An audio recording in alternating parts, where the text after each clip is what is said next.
Muchas gracias. Muchas gracias, Juan. Gracias también a la Pontificia Universidad Católica de Chile.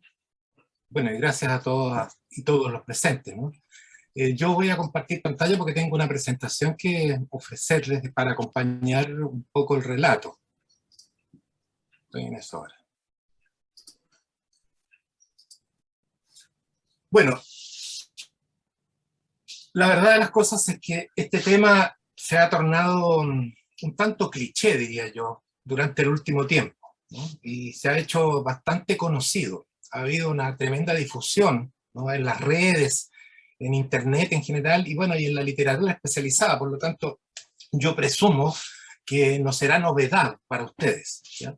Lo que probablemente pudiera agregar desde el punto de vista más personal sería el enfoque con el cual yo voy a abordarlo, el enfoque crítico, podríamos decir, el aparato crítico que yo le quiero imprimir, ¿no es cierto? Y que aquí ha sido definido como esas consideraciones bioéticas y biopolíticas, ¿no?, que son las que yo voy a dejar caer sobre el asunto del transhumanismo.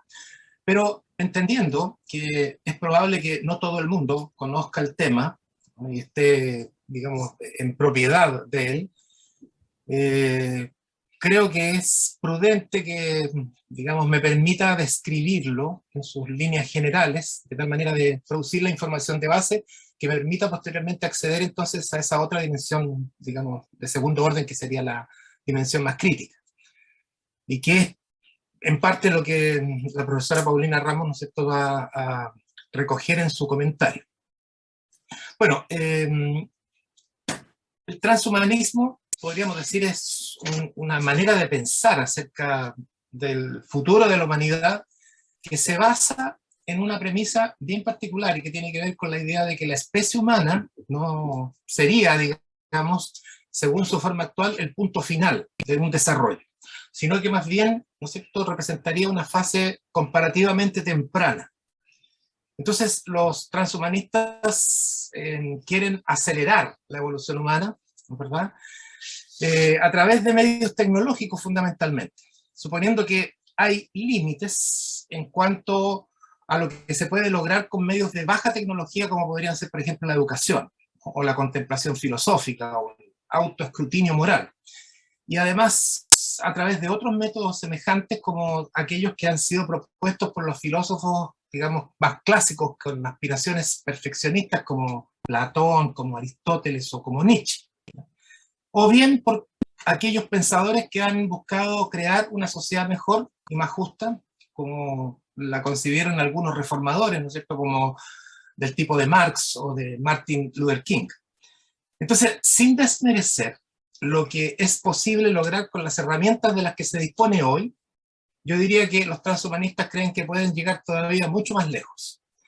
Entonces, podríamos perfectamente bien, ¿no?, ocupar como una definición canónica aquella que se ve ahora en la imagen y que es la que contiene, digamos, la declaración fundacional del transhumanismo que está contenida en esta, ¿no es cierto?, el documento que publica la Asociación, digamos, Transhumanista Mundial. Ahora, en realidad se considera que el origen remoto del transhumanismo podría situarse en un texto del escritor Julian Huxley, ¿no es cierto?, de 1957, que se llama, como dice ahí, New Bottles for New Wine, y, bueno, supuestamente horrorizado por el uso aborrecible que se habría hecho de la eugenesia en su tiempo, Huxley habría propuesto el término transhumanismo para referirse entonces a la perspectiva según la cual el ser humano tiene que mejorarse a sí mismo a través de la ciencia y a través de la tecnología, o desde el punto de vista genético, o incluso desde el punto de vista ambiental y social. Yo creo que digamos, este extracto tomado del propio libro, ¿no es cierto?, de Huxley, lo deja bastante en claro, cuando dice: la especie humana puede, si así quiere, trascenderse a sí misma, no solo un individuo aquí de una manera u otro individuo allá de otra, sino también en su integridad como humanidad. Necesitamos un nombre para esa nueva creencia. Quizás transhumanismo pueda servir. El hombre sigue siendo hombre, pero trascendiéndose a sí mismo, realizando nuevas posibilidades de y para su naturaleza humana. Yo creo que es bastante explícita esa definición y deja muy en claro qué es lo que verdaderamente se persigue, ¿no es cierto?, con esta idea del transhumanismo desde el momento en que se formula el concepto propiamente tal. Bueno, el transhumanismo ha tenido un sinnúmero de exponentes hasta ahora, en el par de décadas, ¿no es cierto?, en el que ha estado instalándose como, digamos, teoría reguladora. Y algunos de los exponentes fundamentales son aquellos que ustedes ven ahí en la imagen, ¿no? De los que me gustaría destacar fundamentalmente al último mencionado ahí, que es Nick Bostrom, ¿no? Porque a él voy a hacer algunas referencias posteriormente, digamos, en lo que viene más adelante. Entonces, el transhumanismo, en realidad, va a interesarse por establecer un énfasis bastante marcado en el estudio de las ramificaciones, ¿no es cierto?, de las promesas, pero también, de acuerdo a como algunos de sus defensores, ¿no es cierto?, lo quieren dejar establecido, respecto de los riesgos, los peligros potenciales de aquellas tecnologías que son las que nos van a permitir superar las limitaciones humanas fundamentales, considerando, ¿cierto?, para ello, el estudio de todas las cuestiones éticas implicadas en el desarrollo y en la utilización de esas tecnologías. Entonces, uno podría pensar que desde su propia formulación, el transhumanismo ya no resulta ser una aventura teórica, ¿no?, irresponsable, porque supuestamente cimenta un camino en el que aparece la posibilidad de precaver una serie de circunstancias que son de sentido común, podríamos decir, incluso cuando se juega, ¿no?, a la intervención biotecnológica de la vida. Pero bueno, eso es algo que hay que discutir indudablemente. Por lo tanto, me permito dejarlo establecido de acuerdo con lo que los propios autores señalan, ¿no?, independientemente de que podamos darle o no crédito a esa aseveración. Bueno, el transhumanismo, ¿cierto?, siempre siguiendo en esta, digamos, línea de descripción fundamental, implicaría prestar atención a tecnologías actuales y emergentes, como la ingeniería genética, o las tecnologías de la información, o las nanotecnologías moleculares, o la ciencia cognitiva, y algunas hipotéticas pero posibles, que se anticipan, como por ejemplo las de la inteligencia artificial, ¿no?, o todas las técnicas de la crionización. De hecho, este encuentro entre las cuatro tecnologías, que se identifica por las iniciales que ustedes ven ahí en la imagen, NBIC, ¿cierto?, de acuerdo con sus siglas en inglés, es precisamente el camino que despliega la perspectiva transhumanista como el modo fundamental a través del cual suponen que puede conseguirse entonces la mejora humana, que es lo que verdaderamente se persigue, ¿no? Lo que sin duda alguna haría de nosotros, o por último de nuestros descendientes, individuos posthumanos, o sea, unos tipos de seres que pueden tener una salud de duración indefinida, ¿cierto?, muchos mayores facultades intelectuales que cualquier ser humano actual, e incluso, podríamos decir, hasta la capacidad de poder administrar de una manera mucho más eficiente, ¿no?, y profunda también incluso, las propias emociones. Entonces, este individuo posthumano sería un ser, ¿cierto?, futuro, indudablemente, cuyas capacidades básicas exceden radicalmente a las de los humanos actuales, al punto de que ya no podrían ser o no van a poder ser calificados de ninguna manera como humanos, de acuerdo con nuestras actuales, digamos, maneras de comprender la vida, ¿no?, la vida humana particularmente. El concepto fundamental tiene que ver con principalmente, ¿no es cierto?, con la idea de que, un segundo por favor, ahí está. Entonces, indudablemente, algunas de estas posibilidades de mejora transhumanista son evidentemente ya una realidad. Nadie podría discutirlo en este momento, ¿no? Por ejemplo, todos los desarrollos psicofarmacológicos, ¿ya?, o todas las técnicas de ingeniería genética que están en fase experimental, ¿no?, digamos, desarrollado, digamos, grandes posibilidades que hoy día están en plena ejecución. Pero además también se empieza, como sabemos todos, ¿no es cierto?, a disponer de aplicaciones en biónica, o sea, en la posibilidad de integrar artefactos mecánicos en el cuerpo humano. Y además se experimenta con resultados desiguales, por supuesto, en técnicas de crionización. Entonces, el concepto fundamental que está detrás de este propósito es precisamente la idea del enhancement, ¿no? Enhancement. O sea, la idea de que los seres humanos pueden alcanzar algunas capacidades, ¿no es cierto?, mucho más altas que las que tienen los individuos actuales. O sea, supuestamente lo que el transhumanismo persigue es que los seres humanos alcancen, ¿cierto?, un nivel de desarrollo donde adquieran más memoria, más inteligencia, resulten ser más resistentes a las enfermedades, resulten, digamos, ser más longevos, ¿no?, tengan un vigor ilimitado, no se sientan cansados, no se sientan irritados, controlen sus estados mentales, controlen sus emociones, tengan una mayor capacidad para el placer, para el amor, para la apreciación del arte, ¿no? O sea, que experimenten estados de conciencia que el cerebro humano actual ni siquiera se permite sospechar que podría llegar a tener. Pero el transhumanismo habría que pensar que no se conforma con las posibilidades actuales, sino que plantea otras mucho más ambiciosas.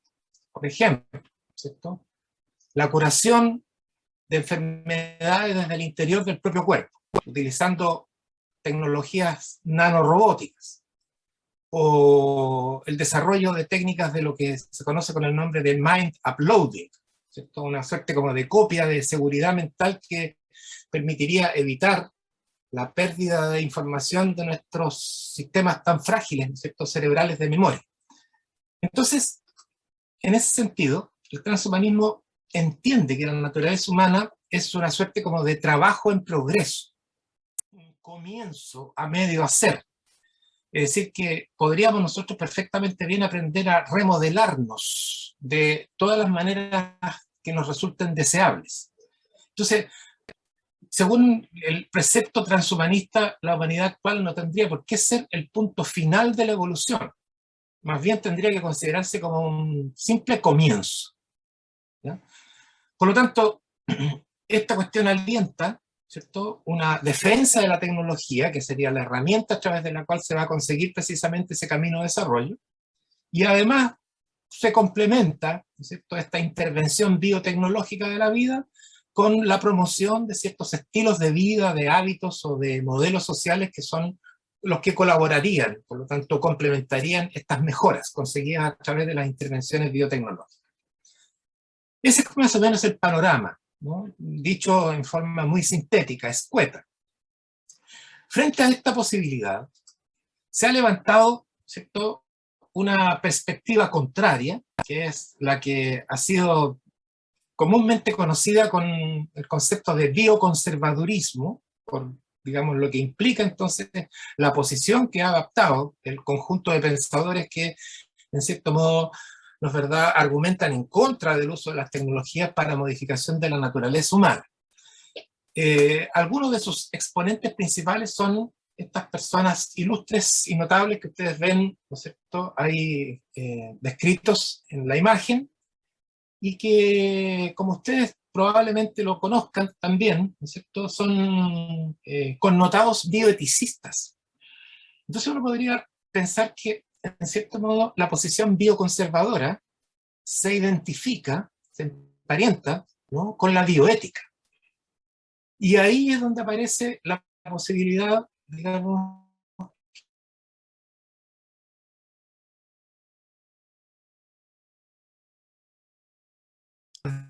Estamos congelados, parece. Sí, Raúl. Sí, parece que sí, Juan. Yo por lo menos tampoco Sí, acá, dejé de escucharlo. acá también. Sí. Ups. Raúl, y ahora, Ahí Raúl, volvió. tuvimos un pequeño espacio de tiempo. Ya, me está apareciendo ahora un mensaje que dice su conexión a internet es inestable. ¿Me podría, por favor, decir dónde quedé? No, yo creo que estabas mencionando los nombres que tienes en pantalla. Ah, menos mal. Los bioticistas. Claro. Perfecto. Entonces, prácticamente, digamos, hasta ahí había llegado. No, lo que estaba señalando recién era que, es que precisamente la advertencia de que se produce una suerte como de consonancia entre esta posición bioconservadora que se identifica con la bioética y que me permite a mí de alguna manera, ¿no es cierto?, desplegar una suerte como de aparato crítico con respecto al transhumanismo. Y por lo tanto, digamos, evaluar si efectivamente esta resistencia bioconservadora es suficiente para detener el avance prácticamente incontenible, ¿no?, que se ha desatado con respecto a la perspectiva de quienes alientan este proceso, digamos, de desarrollo transhumano. Eso es como el fondo de mi argumentación, ¿no? Ya lo voy a tratar de señalar. Entonces, bueno, lo que hacen, digamos, los bioconservadores es, en cierto modo, alertar respecto de ciertos riesgos, ¿no?, potenciales, entre los cuales el fundamental tiene que ver con la posibilidad de que las tecnologías de mejoramiento humano puedan deshumanizar, ¿no?, a los seres humanos.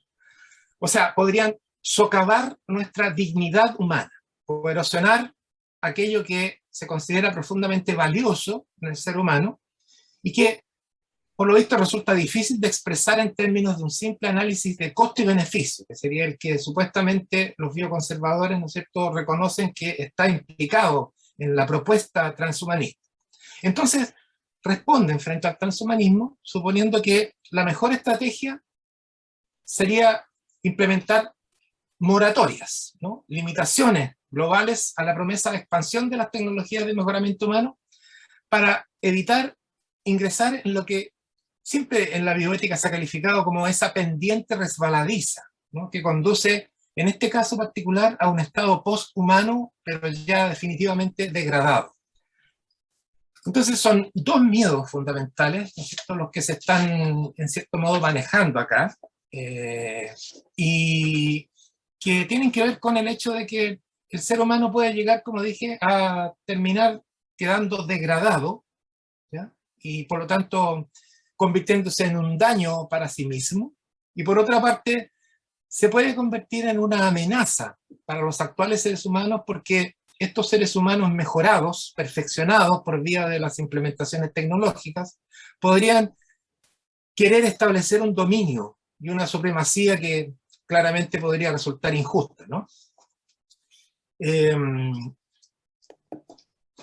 Lo podríamos nosotros deducir de algunas afirmaciones extraídas, digamos, de la obra de bioconservadores prominentes, como Leon Kass, por ejemplo, que dice lo que ustedes ven ahí, ¿no? La mayoría de los dones otorgados por la naturaleza tienen, un momento voy a correr porque no puedo leer, tienen sus especies específicas, son todos y cada uno de un tipo determinado. A las cucarachas y los humanos se les otorgan por igual, pero son de naturaleza diferente.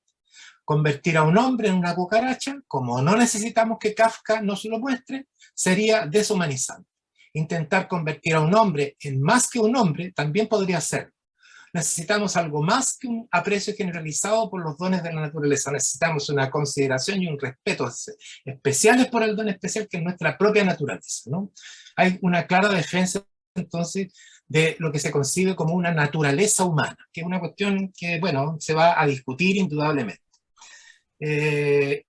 Francis Fukuyama, que es, digamos, un filósofo muy reconocido, ¿no?, que ha tenido una participación, digamos, producto de una serie de libros que han sido muy notables, adhiere también a esta posición bioconservadora y señala, al fin y al cabo, la raza humana es un poco desastrosa con nuestras tercas enfermedades, nuestras limitaciones físicas y la brevedad de nuestra vida. Si a ello añadimos las envidias, la violencia y las angustias, el proyecto transhumanista empieza a parecer razonable. Si fuera tecnológicamente posible, ¿por qué no íbamos a querer superar nuestra especie actual? La aparente sensatez del plan, sobre todo si se proyecta hacer de forma gradual, es una de las cosas que lo hace peligroso. la sociedad no va a caer de repente bajo el hechizo de la concepción transhumanista. Pero es muy posible que mordisqueemos las tentadoras ofertas de la biotecnología sin darnos cuenta de su aterrador coste moral, ¿no? Hay una condena, una censura tremenda por vía de la advertencia. Y bueno, George Annas, ¿no es cierto?, expresa muy claramente el segundo de los miedos que se habían, digamos, señalado, ¿no es cierto?, como los dos miedos fundamentales, cuando supone, ¿no es verdad?, que de algún modo los experimentos transhumanos podrían convertirse en predecible potencial de genocidio, ¿no? Y que en cierto modo se convertirían en armas de destrucción masiva y harían de este ingeniero genético irresponsable un potencial bioterrorista, ¿ya? Entonces, claramente hay, ¿no es cierto?, una posición refractaria al transhumanismo. Pero si ustedes advierten, ¿no es cierto?, lo que está detrás es finalmente siempre una defensa de la dignidad humana. Lo que está en juego es la dignidad, ¿no es cierto?, de la vida. Eso es lo que se va a erosionar profundamente por vía del experimento transhumanista. Bueno, el transhumanismo en realidad no representa una suerte como de postura en bloque, ¿ah? Yo voy a hacer aquí una simple precisión, pero que no voy a profundizar porque en realidad me tomaría demasiado tiempo, ¿no? Pero en el transhumanismo se pueden reconocer, yo diría, algunas corrientes, ¿ya? Pero que son coincidentes de alguna manera, a pesar de que tienen dos vectores, ¿no es cierto?, narrativos diferentes, ¿ya? Podemos hablar de un tecno-libertarianismo, ¿cierto?, y de un tecno-progresismo. Ambos coinciden en esta, digamos, en este prefijo tecno, ¿no? Porque ambos son, en cierto modo, programas técnicos y narrativas que aluden a la emancipación humana por vía de los desarrollos tecnológicos. Entonces, por una parte estarían los transhumanistas libertarios, que conciben entonces una sociedad futura donde cada individuo tenga derecho a alterar, a transformar o a extender su forma biológica, estando libre de cualquier intervención estatal o de cualquier regulación gubernamental que se considera opresiva, y por lo tanto las demandas de igualdad social y económica son tratadas como parte de un proyecto ficticio y utópico que en realidad desorienta el camino de la humanidad hacia su verdadero destino final, que es la creación de ese hombre nuevo o cyborg, ¿no? Aquel que es capaz de trascender todas las limitaciones biológicas. Uno de los exponentes fundamentales de esta corriente tecno, digamos, libertarianista sería el sociólogo, ¿no es cierto?, James Hughes, canadiense, que escribe este libro que se llama Ciudadano Cyborg, ¿no? Donde adhiere al principio del orden espontáneo y cimenta entonces la narrativa transhumanista que pone ahí a la vista, ¿cierto?, inspirándose fundamentalmente en el pensamiento de Friedrich Hayek y de otra pensadora, digamos, también en una línea semejante a la de Hayek como Ayn Rand, afirmando que una especie de mercado, que se considera como una especie de mercado, ¿no es cierto?, anarquista, creará ese orden libre y dinámico, ¿ya?, que va a propiciar el desarrollo de las tecnologías, mientras que un Estado, ¿cierto?, actuaría autoritariamente, interviniendo y produciendo lo que califica entonces Hughes como una entropía, ¿no?, social. Bueno, pero estábamos, digamos, describiendo los tipos de corrientes, ¿no es cierto?, dentro del transhumanismo. Por otro lado estarían los llamados tecnoprogresistas, que serían exponentes de podríamos calificarlo como un transhumanismo democrático, en la medida en que apuntan a una sociedad en la que todos los ciudadanos tengan acceso, ¿no es cierto?, a las tecnologías de mejora humana a través de un cierto tipo específico de política pública que buscaría asegurar la igualdad social, basándose entonces en la igualdad biológica. Bueno, estos pensadores en general piensan que la regulación democrática y la tecnología es la mejor manera de lograr la justicia social. O sea, que se intervenga centralmente, ¿no es cierto?, en la distribución, en la producción y en la administración de los recursos tecnológicos, va a traer como consecuencia aparejada, ¿no es cierto?, la justicia social.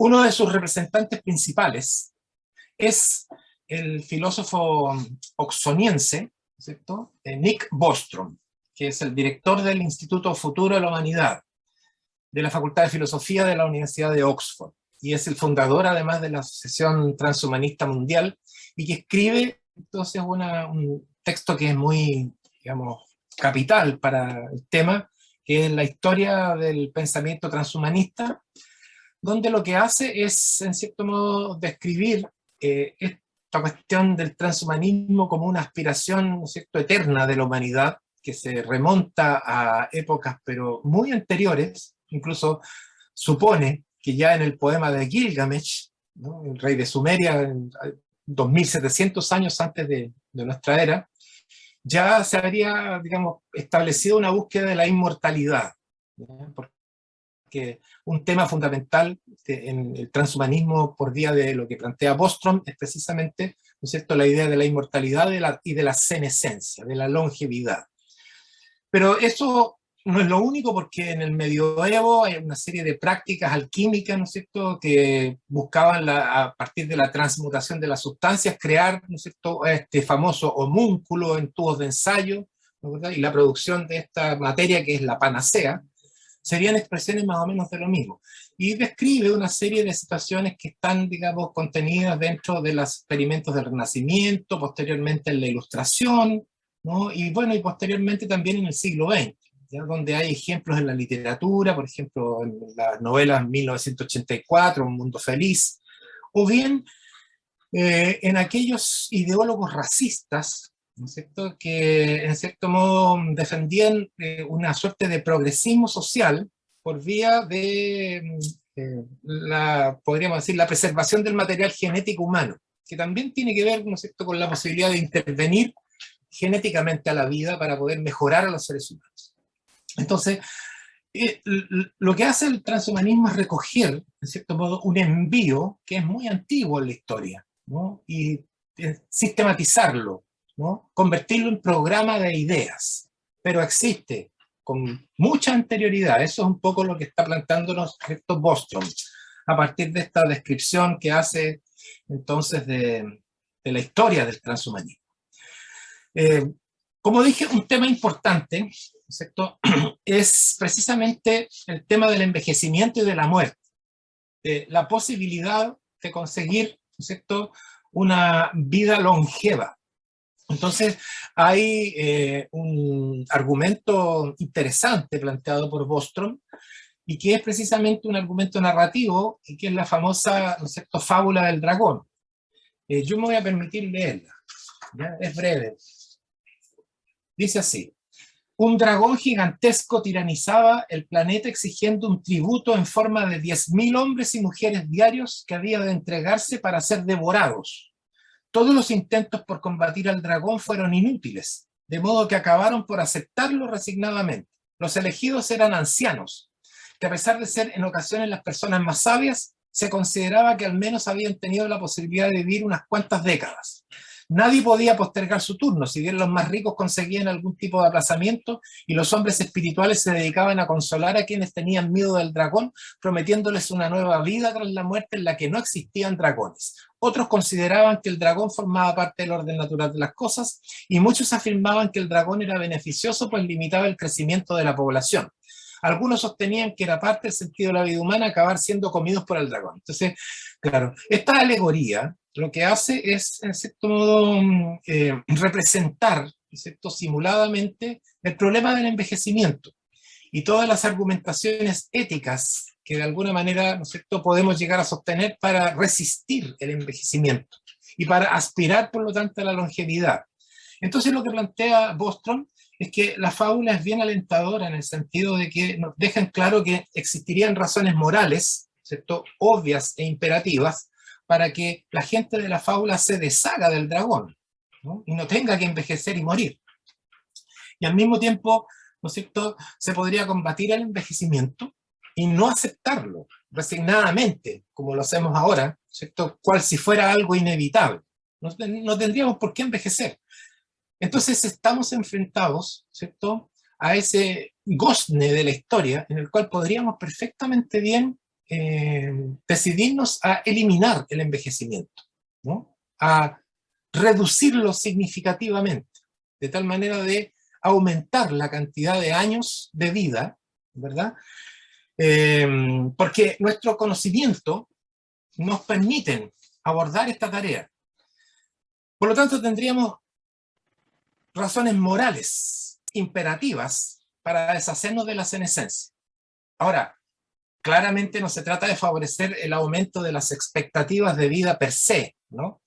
No tendría sentido agregar más años de enfermedad y fatiga al final de la vida. Se trata más bien de extender, como sea posible, ¿cierto?, el rango saludable de la vida humana, para que las personas alcancen edades en las que de otro modo ya estarían muertas. Entonces, la aspiración es que pensemos sin alarmarnos en vivir 150, 180 años, ¿no? Porque está dentro de lo previsible. No parece ser algo completamente imposible de suponer.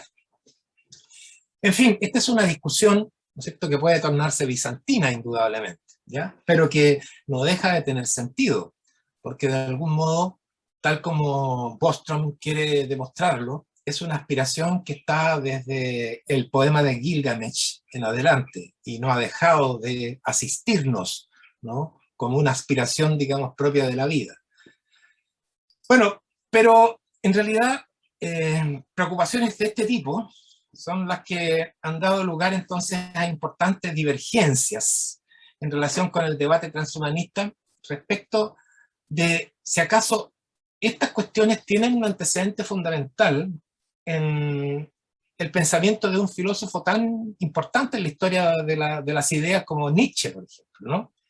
Y existe un pensador transhumanista contemporáneo, que es el filósofo alemán Stefan Lorenz Sorgner, que ha destacado entonces la existencia de lo que a su juicio serían importantes semejanzas entre el concepto nietzscheano de superhombre, el Übermensch, ¿no?, y la idea de poshumano de Nick Bostrom. Entonces Sorgner va a discutir cuánto se asemejan ambos términos en relación con la idea de que la humanidad es un puro trabajo en progreso, con posibilidades futuras muy limitadas si no se le introducen transformaciones radicales, ¿no? Ese es un arista, digamos, de la discusión problemática, la cito a modo ilustrativo simplemente. Porque creo que es más relevante referirse entonces al aporte que ha hecho este filósofo y bioticista rumano-australiano, ¿cierto?, que es Julian Savulescu, profesor también de la Universidad de Oxford, que está dedicado a examinar las implicancias éticas de la clonación y la investigación sobre células madres embrionarias, ¿no?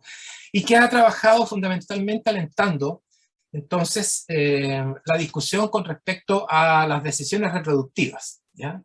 Y sostiene algo como lo que ven ahí ustedes en la imagen.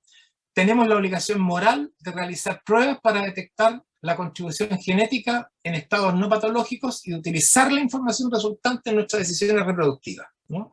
Tenemos la obligación moral, ¿ya?, de proveernos de información y ocuparla para decidir, ¿no es cierto?, en términos reproductivos. No librar a la naturaleza, ¿no es cierto?, ese resultado. O sea, y está planteado como una obligación moral, ¿no?, que es en cierto modo lo que él define a partir del concepto de beneficencia procreativa. O sea, que es la obligación moral de tener los mejores niños. Entonces, plantea una suerte como de acertijo, ¿no?, que es desafiante indudablemente, cuando dice que nos imaginemos que nos estamos sometiendo a un proceso de fecundación in vitro y que se han producido 4 embriones de los cuales se va a implantar solo uno, ¿no? Y además nos informan que una determinada prueba genética existe una determinada prueba genética para establecer, ¿no es cierto?, la predisposición que existiría para obtener una buena puntuación con ese individuo resultante en las pruebas de CI, ¿no? Entonces, pregunta Savulescu, ¿realizaría esta prueba a los 4 embriones y utilizaría usted la información resultante para seleccionar aquel embrión el que tendría que ser implantado porque es el que tiene el mejor pronóstico? Eso, entonces, ¿no es cierto?, da lugar a una tremenda discusión, indudablemente, ¿no?, que ha levantado un montón de objeciones que tienen que ver con el daño, ¿no es cierto?, moral, y una serie de otras cuestiones que no es del caso de discutir acá, pero que, en cierto modo, son inquietantes. por lo menos, ¿no? Bueno, todo esto, en cierto modo, nos lleva a entender que la investigación científica no puede ser entendida simplemente como un procedimiento técnico, ¿no? De acuerdo con un programa estandarizado, y que tiene que tener una especial precaución por la identificación clara, ¿cierto?, de valores y derechos humanos, que son aquellos que están involucrados entonces en la investigación, tanto en la formulación como en la previsión de los resultados. Y hay cuestiones decisivas que tener en cuenta, como por ejemplo la precaución que se debe tener en el trabajo con personas que pertenecen a poblaciones vulnerables, por ejemplo, ¿no? O la justicia, ¿no es verdad?, en la asignación de beneficios una vez que las investigaciones y los experimentos se llevan a cabo. O indudablemente la adecuada y la justa evaluación de los riesgos que corren las personas que participan entonces, ¿no es cierto?, en estos programas investigativos. Evidentemente que el resguardo de la confidencialidad de toda la información que aportan las personas es otra cuestión fundamental que se debe tener en cuenta, ¿no? Parece haber una suerte como de convicción en ese sentido, ¿no? Inamovible. Y eso es lo que mueve a un, digamos, filósofo contemporáneo como Roberto Spósito, ¿no?, a suponer que toda esta cuestión tiene que ver con el hecho de que si hay un postulado que parece haber organizado la experiencia humana desde sus orígenes, sería entonces aquel que establece una división entre las personas y las cosas. O sea, las cosas serían lo contrario de las personas. Pero, y aquí viene lo interesante, en este momento de la historia parece estar perfilándose una fisura en ese modelo dicotómico que durante tanto tiempo nos ha permitido contraponer, ¿no es cierto?, e incluso subordinar al mundo de las cosas al mundo de las personas.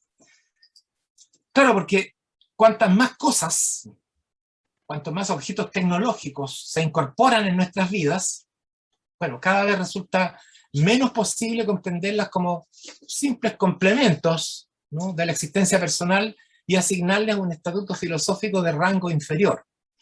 De hecho, ¿no?, hoy en día, a través del uso de las biotecnologías, las personas pueden alojar dentro de sí mismas elementos que provienen de otros cuerpos, de personas, o incluso compuestos no orgánicos, o sea, cosas, ¿no? O sea, hoy en día, las tecnologías biológicas de implantes y de trasplantes representan una transformación que borra las fronteras, ¿no es cierto?, de la definición exclusivamente personal de la vida humana, en el sentido de diferente de las cosas.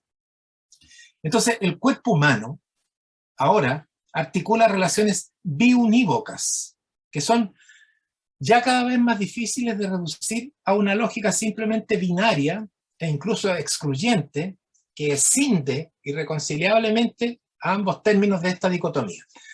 Me gusta, ¿no es cierto?, una afirmación, porque también es desafiante, que hace, digamos, un filósofo francés contemporáneo, Éric Sahan, cuando dice que se está produciendo un acoplamiento inédito entre organismos fisiológicos y códigos digitales, que se teje induciendo una tensión inestable entre actitudes y misiones, otorgadas al humano por un lado y a las máquinas por otro, ¿no? Esa es un poco la escena, ¿cierto?, de la situación contemporánea.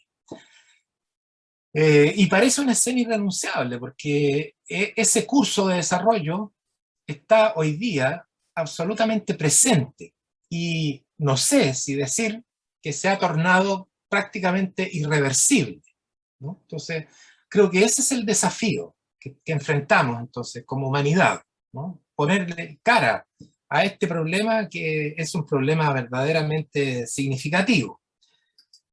Sin embargo, creo que resulta igualmente pertinente oponer una suspicacia, ¿no es cierto?, a ese estado de cosas.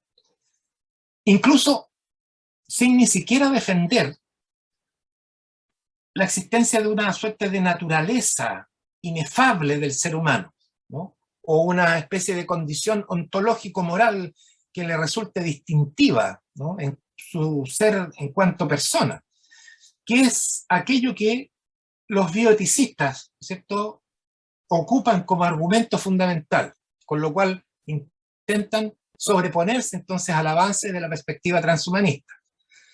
creo que argumentaciones entonces extraídas o provenientes de la matriz de análisis de la biopolítica son las que nos permitirían, de cierto modo, sospechar con mucho más fundamento que el transhumanismo en realidad podría constituir una reiteración perfeccionada, consumada, ¿cierto?, de las formas históricas a través de las cuales lo que Michel Foucault calificó como el biopoder se ha instalado en Occidente moderno y por lo tanto ha devenido un conjunto de prácticas de gobierno de los sujetos. Determinando que, digo, está determinado, ¿cierto? Este conjunto de prácticas está determinado en el fondo por, como sabemos muy bien, por las leyes del mercado. Y opera en un contexto de economía neoliberal completamente globalizada. Y ahí pareciera ser que emerge un problema mayor, del que probablemente no se tenga conciencia, ¿no?, en la medida en que se trata de enfrentar la deriva transhumanista recurriendo simplemente, ¿no es cierto?, a la erosión de la dignidad y omitiendo entonces que hay una suerte como de trasfondo político que también debe ser considerado y que es el que probablemente la matriz de análisis de la biopolítica pueda proveer. Raúl, te quedarían 5 minutitos, ¿te parece? Perfecto, creo que está muy bien calculado. Entonces, bueno, gracias, Juan. El contexto del transhumanismo y de estas transformaciones propiciadas entonces por la implementación de estos crecientes sistemas biotecnológicos e informáticos, ¿no es cierto?, es necesariamente el de lo que autores como Nicholas Rose o Andrea Fumagalli han calificado de bioeconomía. La bioeconomía sería esa parte de las actividades económicas que es capaz de capturar el valor latente que hay en los procesos biológicos y que, muy arraigada en la economía neoliberal prevaleciente, está inevitablemente también determinada por las leyes que rigen su expansión.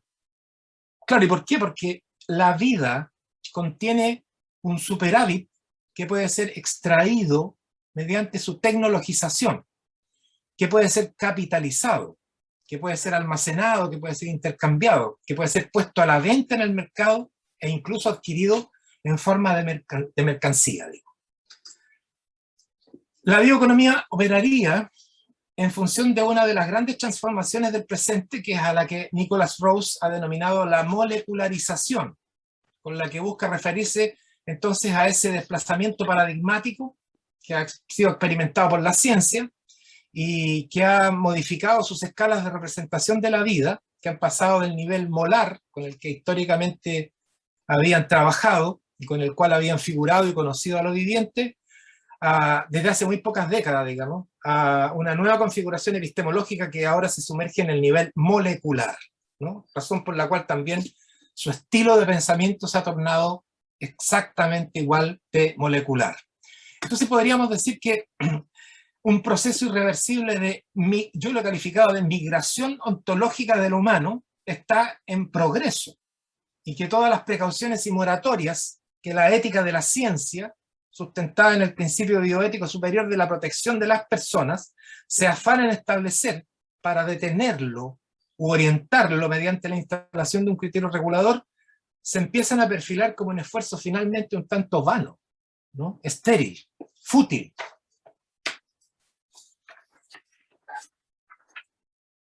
Cabría en este momento, por lo tanto, reformular, ¿no?, las viejas indicaciones de la filosofía con respecto a qué es el hombre o cuál es su destino, para despejar la incertidumbre respecto de qué es lo que se debe cautelar ante las modificaciones a que está siendo expuesto por la ciencia y por la tecnología.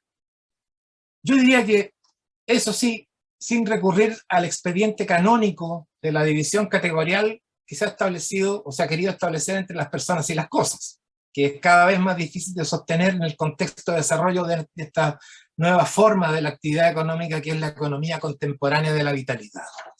Entonces, las preguntas del presente ahora parecen ser de manera inevitable frente al programa transhumanista, ¿no es cierto? Mejorar, claro, pero ¿mejorar a quién? ¿Mejorar qué? O bien, ¿mejorar para qué? O bien, ¿qué derechos sociales, políticos, laborales van a asistir a estos nuevos sujetos y van a garantizar su plena participación ciudadana y la distribución equitativa de las cargas y los beneficios sociales que van a definir la vida de estos sujetos, ¿no? Son preguntas fundamentales que han sido planteadas entonces por un autor como Koch, por ejemplo. Entonces, ya para terminar, cito al filósofo italiano Roberto Spósito nuevamente, quien mediante su noción de una biopolítica afirmativa ha buscado revertir la comprensión histórica del fenómeno de la dominación para intentar establecer una relación de naturaleza productiva entre el poder y los sujetos, que en lugar de someter y objetivar a la subjetividad, propicie más bien su expansión y su potenciación, que es lo que no hace el transhumanismo, ¿no? Entonces, una expectativa, en tal sentido, podría corresponderse con aquello que algunos autores como, por ejemplo, la académica estadounidense Adriana Petrina, o el mismísimo Nicholas Rose, por ejemplo, han llamado ciudadanía biológica, para referirse al hecho de que los individuos se pueden reunir y organizar para reivindicar derechos biológicos y biomédicos, dado que el propio cuerpo ha devenido la característica constitutiva de la subjetividad, produciendo entonces esto que ellos definen como individualidad somática. Es decir, pasar entonces, ¿no es cierto?, de una forma pasiva a una forma activa de ciudadanía biológica, que es lo que constituiría, a nuestro juicio, la veladura del transhumanismo, el borde desconocido de realidad del que no parece haberse hecho cargo hasta ahora, permitiendo en cambio albergar un sinnúmero de sospechas respecto de sus previsibles proyecciones, en tanto pudiera constituir una nueva fórmula, aunque enmascarada, del poder. Termino ahora sí con una sugerente e inquietante proposición del británico Timothy Morton, ¿no?, donde dice: 200 años de idealismo, 200 años de ver a los humanos como centro de la existencia, y ahora los objetos despliegan su venganza, terriblemente enormes, antiguos, de larga duración, amenazantemente diminutos, invadiendo cada célula de nuestro cuerpo. Lo dejo hasta ahí. Muchísimas gracias. Muchas gracias, Raúl. Excelente. Entonces, bueno, siguiendo el formato, tenemos entonces ahora el comentario de la profesora Paulina Ramos. Ya la presenté a Paulina. Así que, Paulina, no sé, ¿tú quieres compartir también algo o vas a hablar? Sí. No, voy a compartir algunas reflexiones. Perfecto. Primero, buenas tardes. Agradezco la invitación del profesor Juan Larraín, director del Instituto de Éticas Aplicadas, a participar en esta actividad. Yo soy abogado, mis comentarios van a ser desde mi vocación jurídica y dicen relación con este escenario poshumanista. Ustedes, ¿en qué, cuando uno habla de poshumanismo, piensa que esto es el futuro? Les tengo que dar la noticia que es el presente. Y no estamos hablando de ciencia ficción, estamos hablando de un nuevo escenario en que se están discutiendo cuáles son los derechos, las libertades de las personas humanas, los riesgos, los posibles beneficios, protecciones para preservar la vida humana y en definitiva la humanidad. ¿Dónde estamos hablando de eso? Primero, en la Comisión Desafíos del Futuro. Estamos discutiendo eso en los neuroderechos, del transhumanismo, del acceso a este mejoramiento. Se está discutiendo en el Congreso Nacional de Chile qué es terapia y qué entendemos por mejoramiento. Estamos discutiendo qué es las tecnologías. Las tecnologías en sí no son ni buenas ni malas. Lo que es bueno o malo es el uso de ellas y con qué fines. Curiosamente, la brillante exposición del profesor Raúl Villarroel me llama la atención cuando plantea riesgos para la humanidad derivados del poshumanismo. Estos poshumanos serían individuos con características, como él señala, intelectuales, físicas, y ahora me llama la atención también con capacidades de amar, como dice el profesor Villarroel, de amar, insospechadamente superiores a los seres humanos actuales, e incluso plantea con mejoras en el comportamiento ético, según algunos transhumanistas. A mi modo de ser, y quiero provocarlo a usted, estamos hablando más bien de máquinas producidas por humanos, más que humanos engendrados. Plantean el riesgo, estas máquinas que estamos fabricando con una voluntad desiderativa, plantea el riesgo de que esas máquinas empiecen a dominar, esclavizar a nuestra especie, que es una especie más bien débil, finita, y en definitiva ocasionar nuestro exterminio. En lo personal, cuando me hablan de eso, plantearme 150 años de vida, aunque sea en las mejores condiciones de salud, me parece un castigo, me parece vivir 150 años más, Dios mío, no, por favor. Esos riesgos presentes también, habla de los riesgos presentes en la biotecnología, a mí me motiva cierta inquietud y también preguntas de diferente naturaleza. Por de pronto, ¿qué hace al ser humano tan diferente del resto de los seres vivos? Ya no es una pregunta como especie. ¿Qué nos hace tan únicos, tan singulares? Una inquietud. La intervención directa en el proceso evolutivo del hombre, movido por el deseo y los recursos de determinadas personas, va a dar lugar y está dando lugar a una forma de eugenesia. Si yo puedo, desear que mis hijos tengan un determinado porte, sean súper inteligentes, súper buenos, las personas y tienen acceso a ello, van a empezar a plantearse por qué no. Esa es una nueva forma de eugenesia y la gran pregunta, o más bien afirmación, una biotecnología sin control político, jurídico y ético es una amenaza sin discusión. ¿Ustedes sabían que en nuestro país no hay ninguna regulación de todas las técnicas de reproducción humana asistida? No existe, cero. Usted puede, no existen, son normas regulatorias a nivel, tenemos la ley 20.120 que prohíbe la clonación humana, pero el resto, usted puede tener trillizos, cuadrillizos, eso está entregado más bien a normas sanitarias. Nosotros no tenemos esa normativa. Y en cuanto a la posibilidad que implica la inteligencia artificial, alterar el funcionamiento de nuestro cerebro.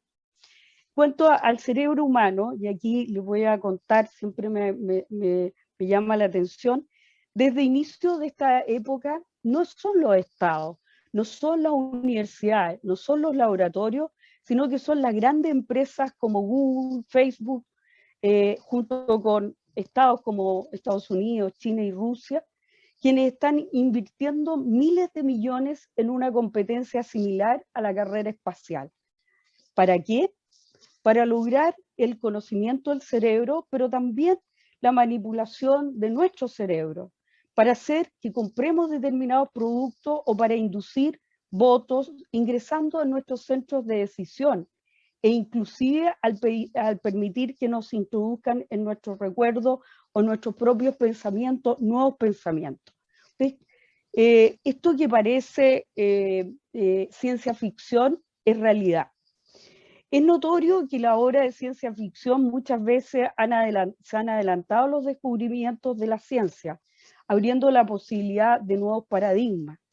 Nosotros en la comisión en Chile se acaba de modificar la constitución política al artículo 19, número 1, en relación a la integridad, vida e integridad física, psicológica y mental. Y nosotros como se ha creado una nueva categoría, los neuroderechos. El derecho a que no sea a través de estas neurotecnologías suplantada nuestra capacidad de toma de decisiones. El profesor Villarroel describe este escenario, como les digo, ya presente. no es un futuro, es ya presente del ser humano mismo. De cómo se ha desarrollado este ser humano. Agrega que el transhumanismo justifica la intervención de la tecnocientífica en el hombre, pero en definitiva lo que estamos hablando es del control de la vida humana. Del control y del... cuando hablamos del control de la vida humana tiene muchos efectos. El control de la vida humana de esta forma, en que no se distingue terapias de mejora, en que no se regula, no se discute en la plaza pública qué entendemos por mejoras, qué entendemos por terapias, estamos transgrediendo los derechos de los seres humanos. Esta es una nueva forma de control. Yo creo que hay una advertencia de ciertos riesgos, pero esos riesgos no, los riesgos de los que se hace cargo las moratorias, son riesgos más bien del desarrollo de la técnica. Y eso lo hemos tenido a propósito de la clonación humana y de otras, ¿cómo se llama?, desarrollos biológicos. Pero queda en una moratoria vinculada a la seguridad de la técnica, pero no se hace cargo de elementos que me parece que son muy importantes, como son ¿cómo se llama?, consideraciones éticas, jurídicas, políticas. También me llama la atención el enfoque del profesor Villarroel cuando se hace cargo de que estamos y ese es un enfoque muy interesante, de un disciplinamiento primero y luego de un control de la humanidad. Esto no es tan sencillo, es un desafío bastante importante. La gran pregunta que yo me hago a propósito de esto es, ¿quién dirige esta evolución del ser humano? ¿Quién decide? Y me parece bastante, la realidad es la siguiente, la respuesta son los científicos y los tecnólogos. Ellos, en virtud de su saber, han llegado a adquirir el creciente poder de dirigir y cambiar el mundo. Eso me parece gravísimo. Ellos son los que deciden en sus laboratorios y como Google y otros. La pregunta es bajo qué criterios. Los criterios son más bien criterios técnicos. Son criterios, ¿cómo se llama? Olvidan criterios políticos, jurídicos y éticos. La pregunta es cómo dirigir ese progreso científico-técnico hacia el bien no de unos, no de los más poderosos, no de los que pueden acceder como a estas tecnologías, sino en una concepción de comunidad, de humanidad. Preocupa, y eso que los humanos serán la primera especie que se hará a sí misma obsoleta, mientras que otras especies llegarán a ser obsoletas ya sea debido al desastre ambiental o debido a la competencia de otras especies, como dice Lester.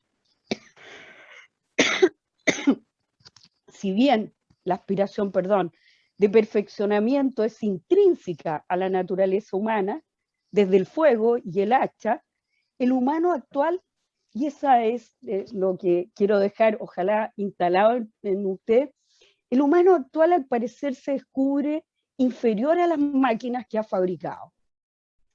Se descubre y quiere tener algunas de esas características, cuando se dice súper inteligente, ¿y para qué? Súper longevo, ¿y para qué? Súper saludable, ¿y para qué? Urge evitar que el mejoramiento sea solo también para personas con recursos para dominar este mundo, o que se haga sin tener en cuenta los riesgos asociados, pensando el bien común y sobre todo los derechos de las generaciones futuras. Lo propiamente humano también se da en nuestra cultura, nosotros los seres humanos creamos cultura, creamos educación, tenemos concepción del pasado, del presente y del futuro.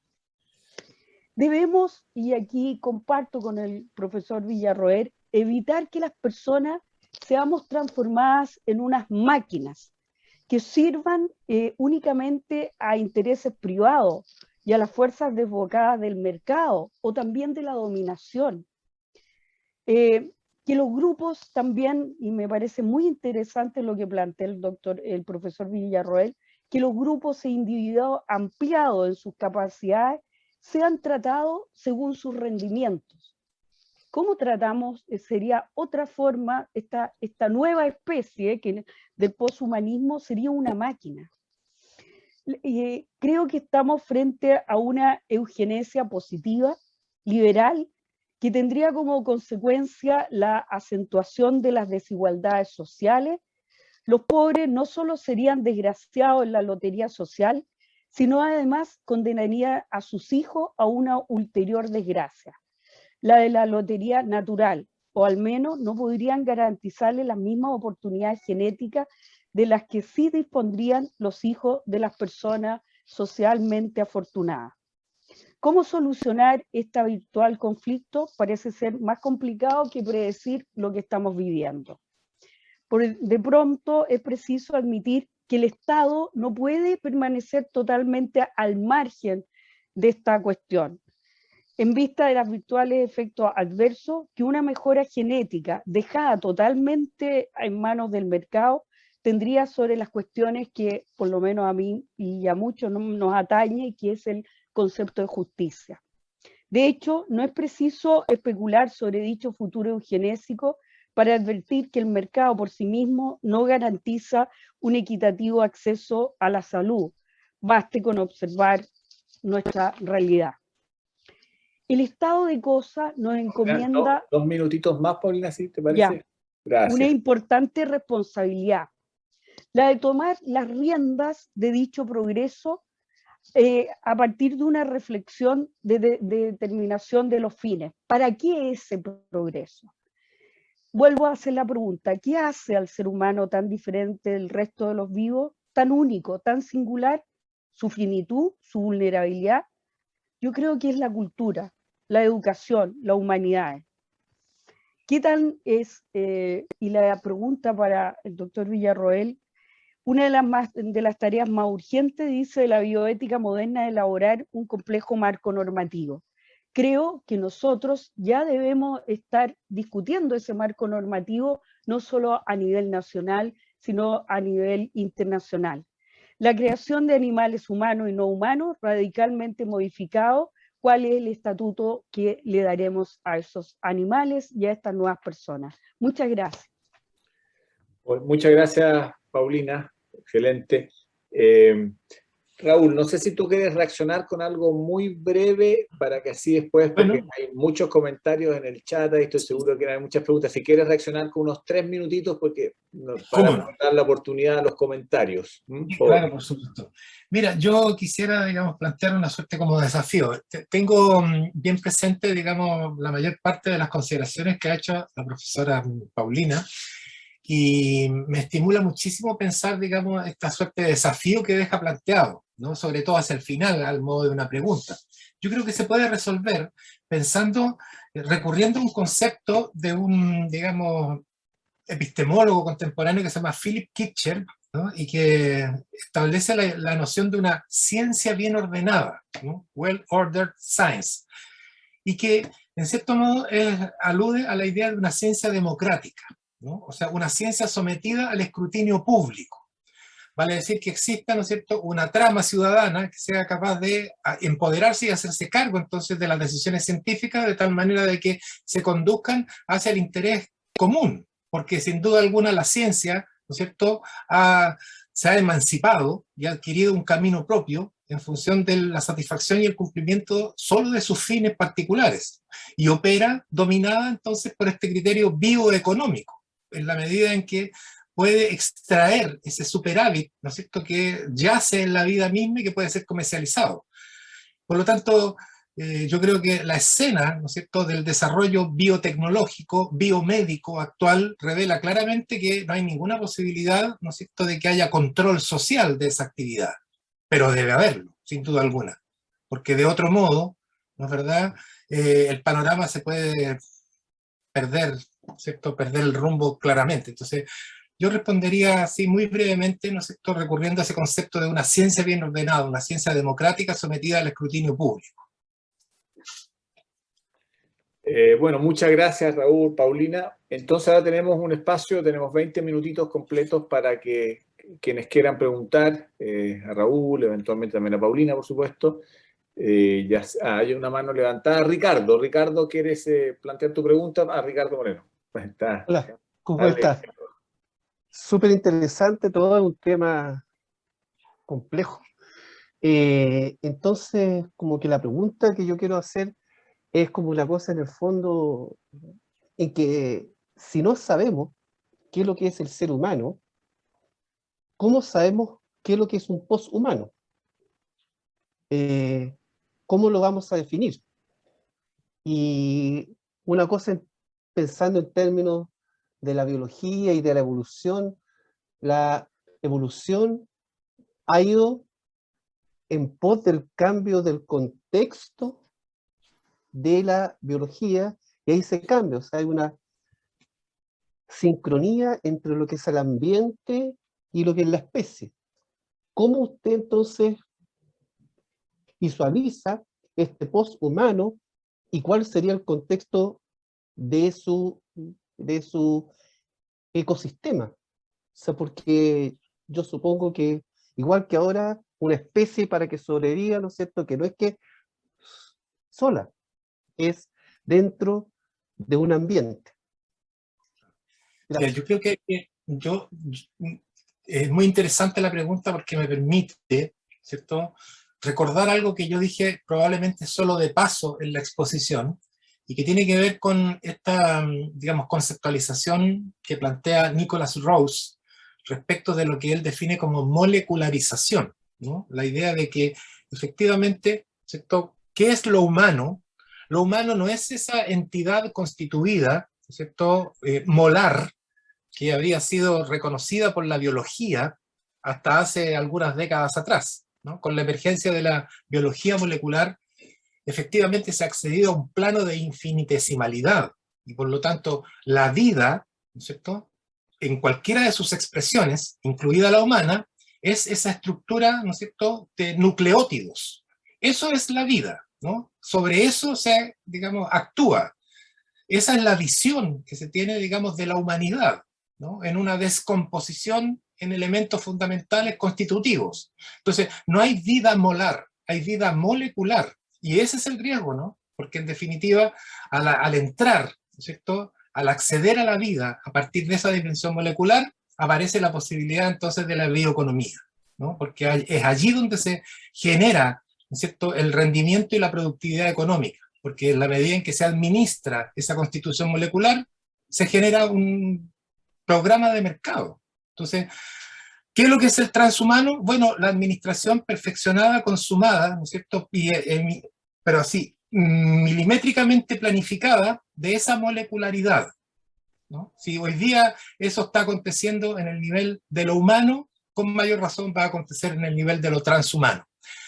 Pero hay que pensar que, digamos, refiriéndome un poco a lo que se plantea en la pregunta, el contexto, ¿cierto?, opera de igual modo para todas las formas de la vida, para todos los ecosistemas, ¿no? Todos los ecosistemas están puestos ante el mismo desafío, ¿no? Ser administrados en términos de la extracción de ese superávit que la vida misma produce y que puede ser comercializado, ¿no? Y que es lo que se define como bioeconomía, pero que opera en el nivel molecular, fundamentalmente, ¿no? Muchas gracias, Raúl. Tengo la mano levantada de Andrea Casals. Andrea. Sí, hola, muchas gracias.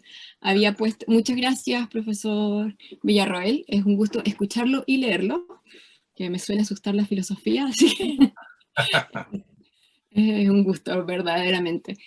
Yo había puesto una pregunta, un comentario en el chat, y me gustaría que si pudiera hacer como esa distinción entre lo transhumano y lo posthumano, porque me parece que de repente hablamos como si fueran lo mismo y tienen líneas filosóficas como bien diferentes. En lo que usted está planteando como lo transhumano, podríamos traer a Jean-Marie Schaeffer, por ejemplo, que critica la excepcionalidad de lo humano, ¿no? Y en el fondo lo transhumano pareciera estar queriendo potenciar todo el rato esa excepcionalidad, hoy que me cuesta, y seguir manteniendo la posicionalidad del ser humano en ese lugar como de privilegio y superioridad, mientras que filósofas como Rosi Braidotti o Donna Haraway, por ejemplo, intelectuales más que filósofas, han estado trabajando el tema o el concepto de lo posthumano más que como un superar y entrar en esta progresión que tiene todo que ver con la industria y la economía y esa idea de progreso, más bien meternos en este mesh que también habla Timothy Morton, en esta relacionalidad donde se borran un poco esos binarismos de los que usted estaba hablando, pero no porque se borra el binarismo entre máquina y ser humano para potenciar al ser humano, sino que se borra ese binarismo porque entramos en una relacionalidad con otros seres vivientes y otros seres, comillas, que lo llama David Abrams como más que humanos. Entonces me gustaría hacer como esas distinciones, sobre todo porque me parece pertinente en este tiempo de crisis global, crisis climática, crisis ambiental y la necesidad de pensarnos justamente en un ecosistema del cual dependemos. Yo suscribo plenamente, digamos, esa distinción, porque sin duda alguna es enteramente pertinente, ¿no? Y tiene además un arraigo en la filosofía bastante anterior, ¿no? Uno podría incluso remitirla, en cierto modo, a Heidegger, ¿no? La idea de un posthumanismo. Claro, y hay que diferenciarla del transhumanismo, porque el transhumanismo es, en cierto modo, esa suerte como de ficción, ¿no es cierto?, pero que sigue operando a pesar de todo lo novedoso y aparentemente, digamos, así diferencial que podría ser con respecto a cualquier programa de ideas, ¿no?, anterior, sigue estando amarrado de algún modo a una suerte como de metanarrativa modernista, ¿no? Entonces, en cualquiera de sus expresiones, ya sea en la expresión tecnoprogresista o tecnolibertaria, ¿no?, sea que se adhiera o no se adhiera al papel que el Estado tiene en el control de las tecnologías, el proyecto es igualmente modernista, ¿no? Es igualmente, opera con la idea de emancipación, ¿no es cierto?, y de progreso. Y eso, en cierto modo, aloja una falla fundamental que lo hace ser, digamos, en cierto modo refractario a la crítica, no haber pasado por la crítica filosófica. Entonces, creo que efectivamente lo que hacen Braidotti, ¿cierto?, y lo que hace Haraway es abrir ese espacio de distinción donde lo posthumano, ¿no es cierto?, es una posibilidad de pensamiento que en definitiva anuda, ¿cierto?, a todas las formas de la existencia y no simplemente se, digamos, reduce a la posibilidad de alentar la vida humana, porque eso es una expresión de antropocentrismo, ¿no es cierto?, que carga con el mismo peso, ¿no es cierto?, con el que toda la tradición de la filosofía ha cargado. Entonces, claro, yo creo que es muy importante y estoy totalmente de acuerdo en que hay que distinguir entre lo transhumano, ¿no es cierto?, y lo posthumano, entendiendo lo posthumano, eso sí, inscrito al interior de un registro de ideas que es estrictamente filosófico, ¿no?, que tiene otra deriva. Por lo tanto, sí, estaría completamente de acuerdo. Gracias. Y agradezco la precisión. Y me había fijado ya que parece que se produjo un pequeño error de escritura, digamos, en la pregunta del chat, porque dice Barrios, yo supuse que era Braidotti, ¿no? Claro. Sí, el corrector me corrigió. Claro, sí, me imaginé. Claro. Muchas gracias, Andrea, Raúl. Ahí parece que apareció otra mano. Marcelo. Paulina también feliz si quieres ahí también meter un poco cuchara. Marcelo, sí. Gracias. Hola, ¿qué tal? Bueno, muchas gracias, profesor Villarroel, por su presentación muy interesante. Me recuerda muchas películas de ciencia ficción, Blade Runner. Ghost in the Shell. Claro, que está viviendo esto. Ahora mi pregunta va de un punto de vista ambiental.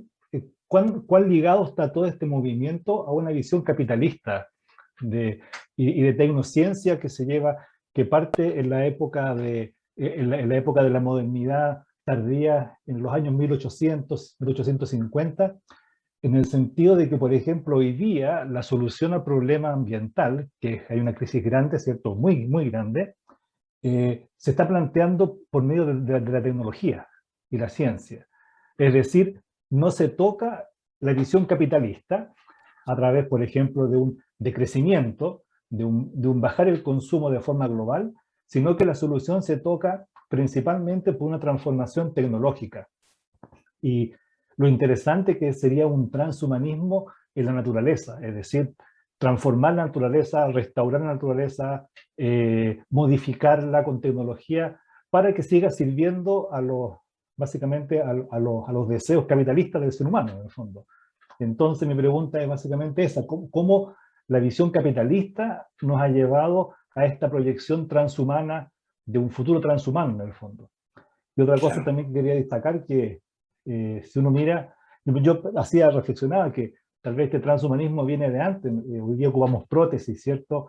Alguien que tiene un corazón artificial o un elemento artificial finalmente termina queriendo esta cosa, y uno termina queriendo a sus anteojos, los necesita. Entonces estamos en una unión con la tecnología, pero impulsada por un capitalismo que yo creo que la pregunta es básicamente si ha sido el motor del capitalismo de este desarrollo, o ¿qué relación hay ahí? Sí. Bueno, gracias. Gracias también por la pregunta, ¿no? Yo creo que es, pero absolutamente innegable, ¿no?, que todo esto acontece en un contexto, y ese contexto es el de la economía neoliberal globalizada, sin duda alguna. O sea, hay un horizonte propicio para el despliegue, entonces, ¿no es cierto?, de un proyecto de esta naturaleza. No podría haber acontecido en otra, digamos, instancia histórica, ¿no? Sin duda alguna que está profundamente amarrado, ¿no es cierto?, a ese destino.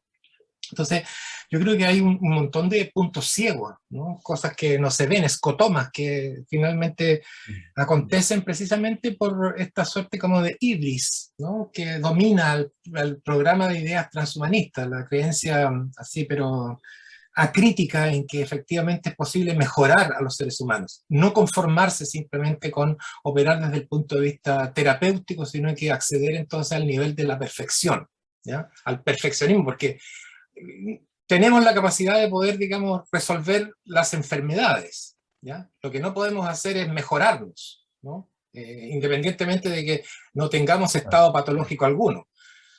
Eso, claro, sin duda alguna que es una perspectiva, voy a decirlo de la manera más grotesca posible, es una perspectiva de negocios, sin duda alguna, ¿no? Y esa perspectiva de negocio se abre, insisto yo, en la idea de la bioeconomía, porque todo esto acontece efectivamente porque la lógica, ¿no es cierto?, con la que opera un programa de ideas como el transhumanismo es el de la bioeconomía, sin duda alguna, ¿no? O sea, se descubre que hay un superávit que yace en la vida, que se puede, digamos, extraer y producir rendimiento a partir de allí. Ahora, a propósito de algo que se señaló, digamos, en tu pregunta, yo creo que aquí hay otro borde, ¿no es cierto?, inexplorado, y que tiene que ver fundamentalmente con la precaución que habría que levantar respecto de si imaginamos una sociedad futura donde el ser humano ha sido intervenido y mejorado, ¿no es cierto?, y perfeccionado, y conseguimos vivir muchos más años, tenemos capacidades, digamos, de vigor, etcétera, y todo lo que se cuenta. Bueno, ¿de qué manera se va a generar un impacto, ¿no es cierto?, sobre el ecosistema de esos individuos que van a vivir más años, que van a tener mayores capacidades productivas y que van a poder, digamos, habitar el mundo de una manera diferente?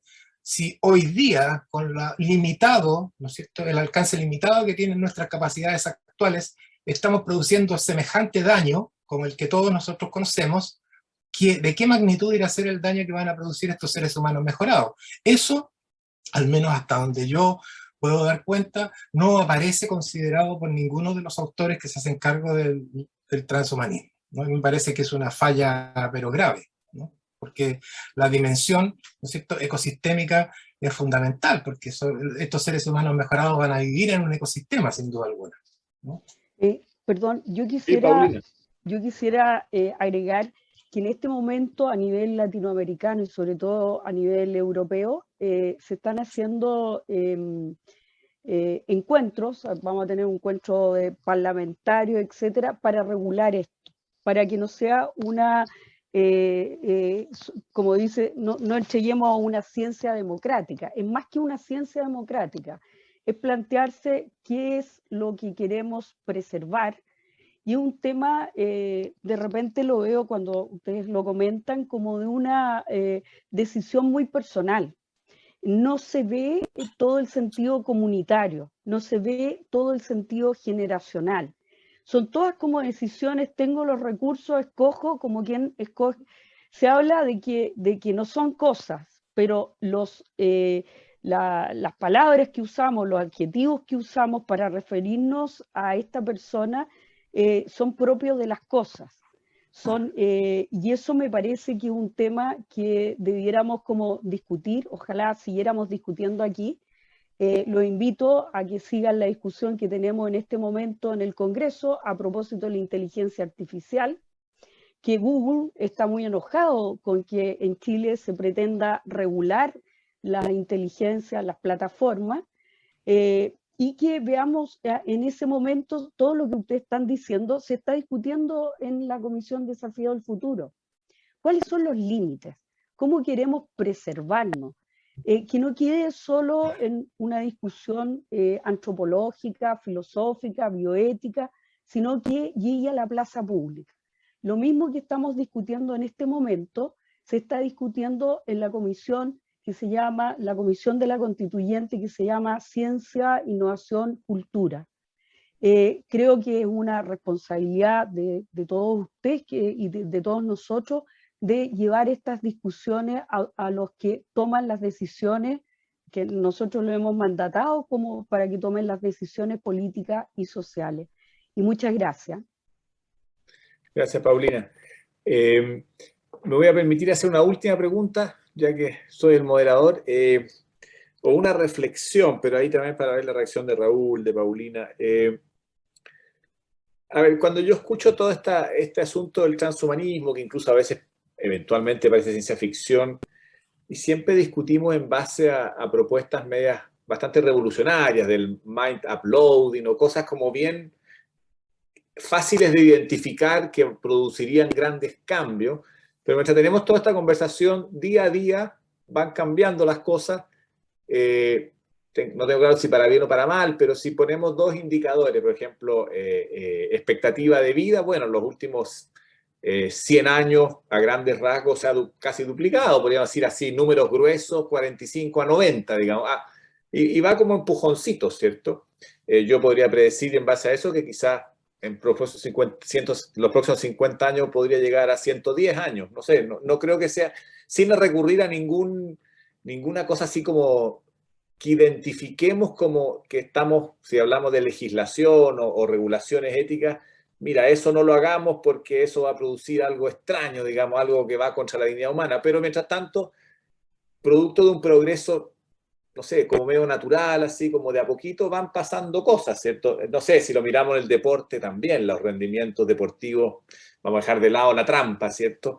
Son abismantes, digamos, fruto del entrenamiento, fruto... Y también podríamos pensar en el mismo desarrollo intelectual humano, digamos, en ciertas áreas, apoyados por la computación, ya están pasando muchas cosas. Un poco el punto que digo es que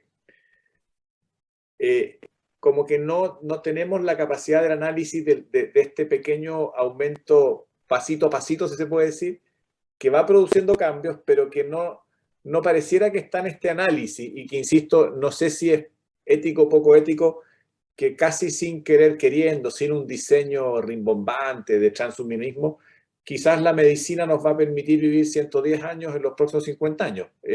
No sería extraño, pero no fruto de un gran avance, sino que de empujones. No sé si, entonces mi punto es que la discusión es como de ejemplos muy así como casi caricaturesco, pero por otro lado está ocurriendo algo, comillas, normal, que va produciendo el cambio. No sé si es casi una reflexión, no sé si lo verbalizo bien, y como que se nos está pasando colado, digamos, o por otro lado quizás no lo podemos detener, porque bueno, si uno le dicen, sabe que la expectativa de vida va a pasar de 88 a 89, uno no va a decir que eso es malo, ¿no? Y después va a pasar de 89 a 90, tampoco así que es malo, no sé. Y lo mismo pienso en otras áreas, que no es un salto que nosotros podamos identificar y decir eso está mal, eso está bien, sino que es un continuo que a veces casi no identificamos, no sé, como una reflexión porque estaba mirando los datos de mi computador, los cambios en la expectativa de vida son impresionantes. Primero fueron los antibióticos, después otras cosas. No sé cómo eso calza en el tema del transhumanismo, Raúl, o del análisis ético, pero mientras discutimos transhumanismo, el mundo está cambiando a pequeños saltos y no sé, perdón. Sí. Sí, mira, yo hice alusión a la idea de que en el transhumanismo se considera como parte del programa, ¿cierto?, la existencia de desarrollos tecnológicos actuales y emergentes, ¿no? Y que son aquellos que operan, digamos, en baja escala, como los, digamos, señalas tú, y que tienen un impacto inaparente, que podría pasar inadvertido y nosotros viviríamos como peces en el agua. ¿Qué es lo que nos ocurre, no? En medio de estas transformaciones tecnológicas que son significativas, pero como son de bajo impacto, ¿no es cierto?, aparentemente no alteran nuestra vida y nos habituamos, ¿ya? Pero lo que pasa es que estamos enfrentados a la posibilidad de que se produzca un salto cualitativo en ese orden de transformaciones, ¿no? Y por lo tanto se vaya estableciendo una progresión, ¿no es cierto?, gradual, bastante de una magnitud completamente diferente de la que hasta ahora, ¿no es cierto?, han tenido los cambios. Y nos vamos dando cuenta de que el proceso de aceleración del cambio tecnológico es cada vez mayor. Entonces, en realidad no está ocurriendo pasito a pasito, ¿no? O sea, cada innovación tecnológica, cada descubrimiento, cada aporte, ¿no es cierto?, experimental, en realidad instala una perspectiva de transformación que es radicalmente diferente de la que había al momento anterior. Entonces, claro, es probable que para el ciudadano común y corriente eso resulte ser, digamos, una cuestión imperceptible, ¿te fijas? Pero sin duda alguna que en otra escala tiene una significación más o menos importante. Entonces, claro, probablemente en en el cálculo de la expectativa de vida, que está mediado por una serie de razones no solamente biológicas, eso de algún modo esté, ¿no es cierto?, mal considerado. Y en realidad los seres humanos probablemente, visto en una perspectiva estadística, vivan más de lo que normalmente se tiende a asumir que viven. Entonces, pero si nos proyectamos de aquí a mediados del siglo, en realidad ese índice, ¿no es cierto?, va a modificarse muy sustantivamente, no pasito a pasito. O sea, los seres humanos que vivan en el año 2050, desde ahí en adelante, van a vivir sobre los 100 años, ¿no? Todos. Y hoy día nos parece que vivir 100 años es en realidad una suerte como de despilfarro de la vida, ¿no? Paulina hacía alusión, digamos, a lo Una horroroso, condena, una claro, condena. a lo horroroso que resultaría vivir, digamos, mañana 100 años. Pero eso es lo que se, digamos, presume que los seres humanos van a vivir en un tiempo muy breve, que es el que queda, digamos, de aquí a mediados del siglo. Sí, yo agregaría, totalmente de acuerdo con Raúl, yo agregaría una cosa que es bien importante. Esta es una evolución dirigida. Y por eso puede tener saltos cualitativos, en cambio las otras evoluciones que hemos tenido son por la educación, por la salud, etc. Pero aquí hay saltos cualitativos importantes. Eso es lo primero. Y lo segundo, a mí me llama la atención cómo vemos la tecnología. Bueno, a todo esto he estado trabajando mucho con los neurocientíficos y me dicen que es absurdo cuando vemos el celular y lo vemos como afuera y dicen, bueno, ¿qué diferencia tiene el celular si está adentro de uno? Y realmente está adentro de uno en la toma de decisiones. Esto es parte de una toma de decisiones. Pero más allá de eso, yo daría, Juan, el ejemplo, si uno compara las elecciones de este año con elecciones de hace 15 años atrás, sin redes sociales. Es un cambio pero evolutivo también en las tomas de decisiones políticas, en las formas que uno no puede comparar. Entonces, yo haría como el tema de que es una evolución dirigida con saltos, como dice Raúl, pero demasiado importantes, que no sabemos qué va a pasar ni siquiera en 10 años más. Hay